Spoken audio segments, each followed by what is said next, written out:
안녕하십니까. 2024년 5월 16일 최병무의 팩트 시작하겠습니다. 자, 이번 총선에서 국민의힘 후보들이 얻은 표 전체적으로 보면 대략 45 내지 44 뭐 이 정도 된다고 합니다. 민주당 후보들이 얻은 표 55 뭐 이 정도 된다고 하죠. 55나 56 뭐 이 정도 된다고 합니다. 대략 한 10%포인트 정도의 차이가 납니다. 그렇기 때문에 이제 뭐 졌지만 잘 싸웠다 뭐 이렇게 얘기하는 사람들이 있는데, 그러나 소선거구제라는 제도 때문에 193석 대 192석 대 108석 어마어마한 차이로 거의 2배 차이로 의석을 잃었다 이렇게 얘기를 할 수가 있는 거죠. 국민의힘 입장에서 본다면. 자, 근데 45%라는 것 때문에 뭐 약간의 기대와 희망을 걸 수는 있습니다. 왜냐하면 잘해서 노력을 해서 와신 상담을 해서 뭐 중도층을 일부 끌어들인다면 뭐 충분히 가능할 수 있다. 근데 여기에 대전제가 있습니다. 이 45%라는 집토끼, 이 사람들은 확실하게 단합을 해야 됩니다. 그랬을 때 45 플러스 알파가 되는 거지, 여기가 또 분열이 된다면 45 마이너스 알파가 된다. 뭐 이런 건 그건 초등학생도 쉽게 알 수 있는 셈법입니다. 근데 이 단합을 위해서는 동력이 필요하겠죠. 단합의 기제, 도구도 필요할 것이고요. 뭐 그게 뭐 프레임 뭐 이런 것도 있을 수 있고, 아니면 당 장악력 뭐 이런 것들도 이제 누군가에 의해서 생길 수 있기 때문에 그런 것들이 있어야 이 단합을 이제 이뤄낼 수가 있고, 그 다음에 거기서 플러스 알파를 가져올 수 있다. 또 리더십에 따라서 뭐 이런 건데, 그럼 플러스 알파는 어떻게 가져오느냐? 결국은 국민들이 무엇을 원하는가 하는 부분을 계속 맞춰가는 거 외에 무슨 방법이 있겠습니까? 방법 없습니다. 자, 그런데 지금 국민의힘 지지층은 그게 아니라 오히려 마이너스 알파 쪽으로 가고 있다. 그럼 그거의 원인과 해법이 무엇인가? 뭐 이런 겁니다. 자, 총선 전부터 국민의힘은 뭐 친윤, 비윤, 뭐 반윤 뭐 이런 걸로 해서 뭐 무슨 비윤은 뭐 공천은 못 받는다, 뭐 친윤은 뭐 양지에 공천 받는다, 뭐 파다하고 실제 그런 결과를 낳았습니다. 뭐 그렇더라도 윤석열 정부 심판론이 이렇게 거세게 불지 않았으면 뭐 그래도 아마 선방을 했을 겁니다. 근데 그 심판론이 거세게 불었다. 그래서 자, 그러니까 윤석열 정부 심판론, 이게 총선 패배의 책임이 어느 정도냐? 그건 뭐 이미 다 저는 입증됐다고 생각을 합니다. 뭐 그렇지 않다고 주장하는 몇몇 사람들이 있죠. 그 사람들이 황당한 거고요. 이미 뭐 여론조사로도 나타났죠. 4월 13일, 14일 미디어 토마토라는 데에서 여론조사를 했을 때 보면 국민들의 68%가 윤석열 대통령 때문에 졌다 이렇게 생각합니다. 68%. 자, 뭐 민주당 지지층은 얘기할 것도 없고, 중도층에서도 윤석열 대통령 책임론이 67%, 한동훈 책임론은 6.9%밖에 안 됩니다. 이른바 보수층이라고 하는 사람들에서도 윤석열 책임론이 60.2, 한동훈은 10.9 이 정도 차이를 보이고, 국민의힘 지지층으로 한정을 해보니까 윤석열 책임론이 45.1, 한동훈 책임론이 9.6. 그럼 나머지는 뭐냐? 그랬더니 45.4가 잘 모르겠답니다. 잘 모르겠다. 자, 어쨌든 간에 윤석열 대통령 책임론을 국민의힘 지지층 중에서도 45%가 꼽았고, 한동훈 책임론은 10%가 채 안 된다. 이게 국민의힘 지지층의 여론입니다. 자, 그런데 상황은 어떻게 돌아가죠? 총선 후에 국민의힘 비대위, 황우여 비대위 지금 뭐 움직임을 보면 아마 한동훈 책임론 쪽에 뭔가 뭐 좀 힘을 싣는, 무게중심을 싣는 듯한 움직임이고, 총선 백서 TF 여긴 뭐 말할 것도 없고, 여기는 뭐 설문에 뭐 한동훈의 뭐 지휘가 잘 됐느냐 못 됐느냐 뭐 이런 위주로 설문을 했다고 하니까 그거야 뭐 의도가 한동훈 책임론으로 몰고 가기 위한 그런 총선 백서 TF인 것으로 보입니다. 왜냐하면 조정훈 그 TF 위원장이 지방자치단체장 중에서 한동훈 책임론을 강하게 주장하고 있는 홍준표 대구시장을 만났죠. 그러면서 든든하다고 얘기했습니다. 뭐 그 얘기는 백서의 결론은 한동훈 책임론이다. 이렇게 충분히 우리가 분석할 수 있는 대목이죠. 그런 걸 보면 자 이렇게 해 나가고 홍준표 대구시장 뭐 물론이고 이러다 보니까 이제 이게 지지층 국민의힘 지지층이 또 윤석열 대통령 여전한 지지 한동훈 대망론 이런 식으로 분열되어 있습니다. 여기에 따라서 또 평론가들에 따라서는 윤석열 대통령 여전한 지지 뭐 한동훈 뭐 대망론으로 또 나눠져 있죠. 평론가들도 나눠져 있습니다. 이른바 우파 평론가라는 사람들도 나눠져 있고 아마 여러 개의 유튜브를 보시는 분들은 여기는 뭐 윤 대통령 지지인가? 여기는 한동훈 지지인가?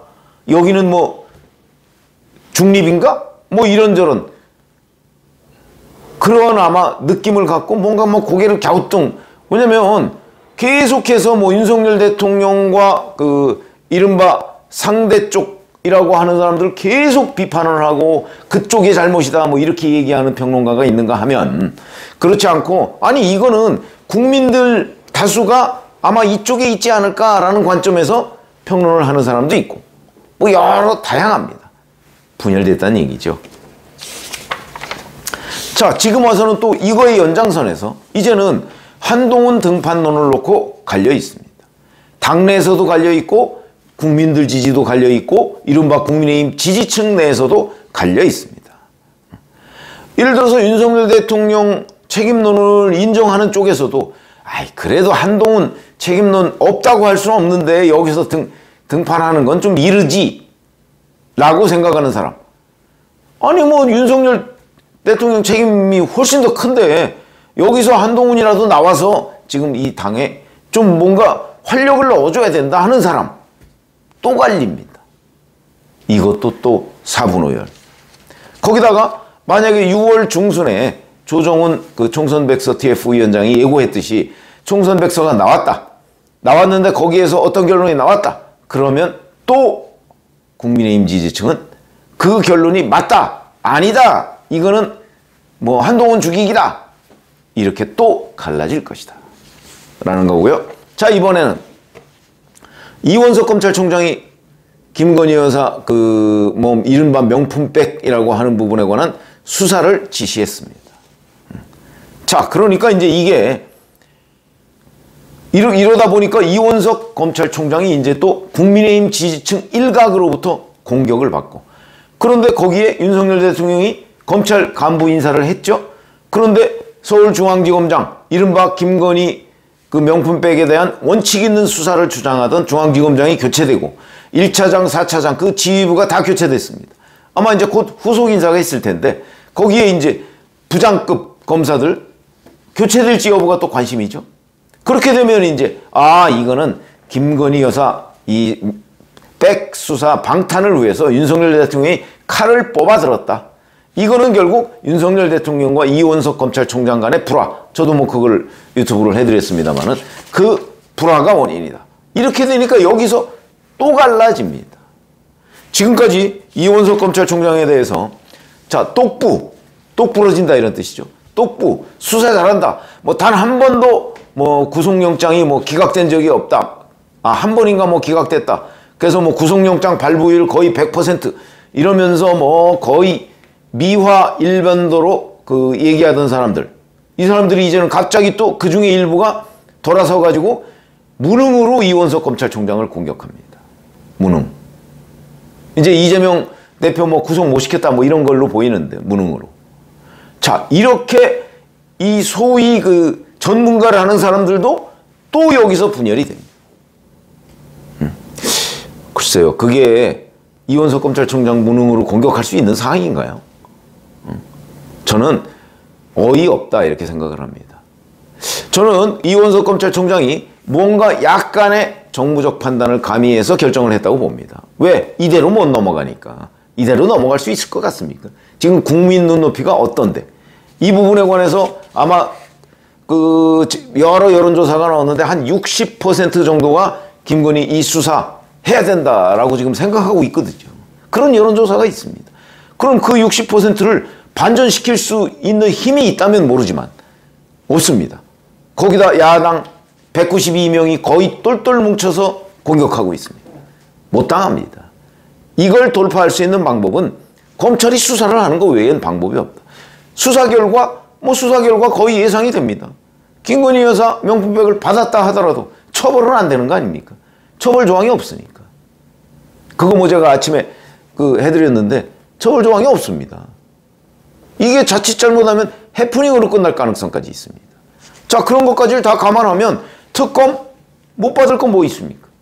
특검 받아서 특검인들 처벌 조항이 없는데 처벌하자고 할 특검이 어디 있겠습니까? 그렇기 때문에 저는 이원석 검찰총장이 이거는 이런 식으로 돌파를 해야 된다는 나름대로의 해법을 제시했는데 거기에 대해서 용산 대통령실에서 그걸 인정하지 않고 지휘부를 교체하니까 여기에서 또 갈라집니다. 윤석열 대통령 검찰 인사를 옹호하는 파, 이원석 검찰총장의 김건희 수사 이걸 옹호하는 파 또 나눠진다. 검찰 내부에서도 나눠진다. 그것만 나눠지느냐? 국민의힘 당선자도 나눠져 있다.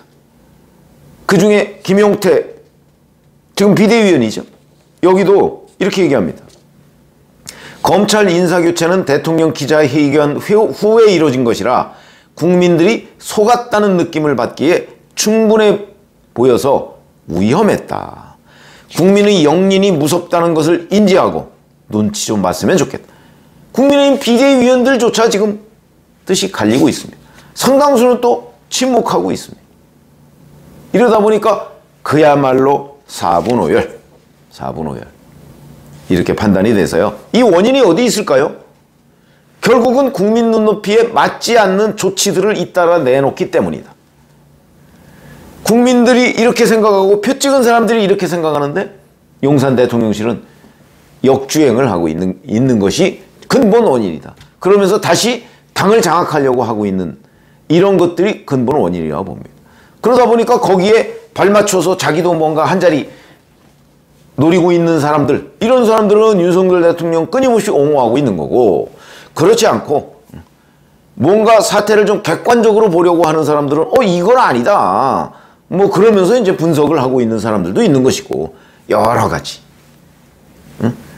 아니면 아예 윤석열 대통령의 상대를 옹호하는 쪽이 있는가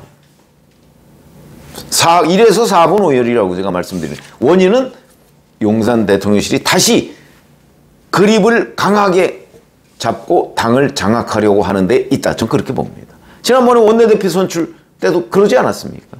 그때도 분열됐습니다. 그럼 이거 해법은 뭐냐?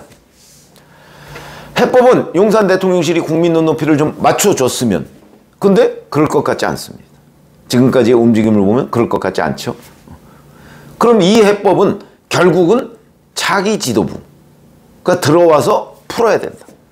그러려면 지금 비대위 기간을 지금처럼 이렇게 늘어지게 가져가서는 그때까지 국민의힘이 과연 버틸 수 있을까라는 의문까지 든다.